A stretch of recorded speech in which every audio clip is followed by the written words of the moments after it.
మా నేల మీదకి దిగి మళ్ళీ తిరిగి వెళ్ళగలనన్న దమ్ముంటే రా అంటోంది ఇరాన్. మాకు దమ్ముంది అని చెప్తోంది కానీ దిగే దమ్ము చాలట్లేదు అమెరికాకి. రష్యా ఉక్రెయిన్ యుద్ధంలో నేల మీద జరిగితే లక్షల మంది చచ్చిపోయారు. ఉక్రెయిన్ సైనికులు లక్షల్లోనే, రష్యా సైనికులు లక్షల్లోనే.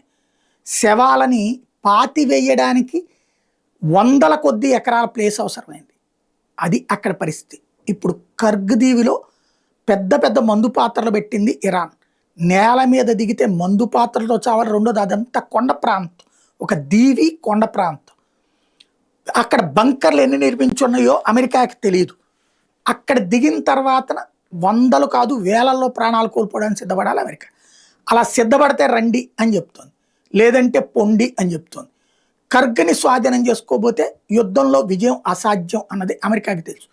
ఇరాన్ ఆర్థిక మూలాలని దెబ్బకొట్టాలంటే కర్గ్ అమెరికా స్వాధీనంలో ఉండాలి. ఓ రకంగా ఇరాక్ని పిండుకున్నట్టే, వెనుజులాని పిండుకున్నట్టే అప్పుడు ఇరాన్ని పిండుకోవచ్చు. ఇక్కడ లెక్క చూసుకుంటారు, చచ్చిపోయే సైనికులకి ఇచ్చే పరిహారం ఎంత, ఇక్కడ ఉన్న ఆయిల్ ద్వారా సంపాదించే డబ్బులు ఎంత అన్నది. ఇది కనుక ఓ 10 రెట్లు ఎక్కువ ఉందంటే అమెరికా సైన్యం ప్రాణం తీయడానికి, అక్కడ దించడానికి సిద్ధపడుతుంది అమెరికా.